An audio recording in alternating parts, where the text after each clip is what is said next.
తమ్ముడు వింటున్నావా, చెల్లి వింటున్నావా? ఈరోజు ఈ మాట దేవుడు నీకే చెప్తున్నాడో, నీ గురించే చెప్తున్నాడో. ఎవడో ఏదో అన్నాడని, ఎవరితో ఏదో అందని, నిన్ను తక్కువ చేసి మాట్లాడారని, నీ ప్రేమను తిరస్కరించారని, నిన్ను కాదనుకున్నారని, ఎంతకాలం అనవసరంగా డిప్రెషన్లోకి వెళ్ళిపోయి, మానసికంగా కృంగిపోయి, స్లీపింగ్ టాబ్లెట్లు వేసుకొని, మత్తు ఇంజక్షన్లు చేసుకొని, ఆఖరికి మత్తు పదార్థాలకు ఆధారపడి ఆ మత్తు పదార్థాలను ఆశ్రయించి ఎందుకు నీ శరీరాన్ని పాడు చేసుకుంటావు?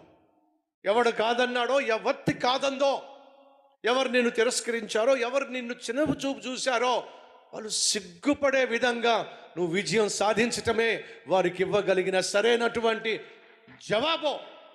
వాళ్ళ చెంప మీద నీకు కొట్టడం చేత కాకపోతే నువ్వు నీ జీవితంలో ఉన్నతమైన స్థితికి చేరటమే చెప్పు తీసుకొని కొట్టినట్టు అది చేసి నీ జీవితంలో విజయాన్ని సాధించు. అంతేగాని పనికిమాలిన వాడు ఎవరో ఏదో అన్నాడని, పనికిమాలింది ఏదో అందని చెప్పి వాళ్ళు నీ ప్రేమను తిరస్కరించారని చెప్పి నువ్వు పిచ్చోడు అయిపోతే, నువ్వు చదువును మానేస్తే, నువ్వు ఉద్యోగాన్ని విడిచిపెట్టేస్తే, నువ్వు తాగుడిని ఆశ్రయిస్తే, నువ్వు దేశదిమ్మరం అయిపోతే ఎవరికని నష్టం? నీకు నష్టం. నిన్ను బహుగా ప్రేమించినటువంటి అమ్మ నాన్నకు కష్టం. నీ మీద ఆధారపడిన నీ భార్య బిడ్డలకు శాపం.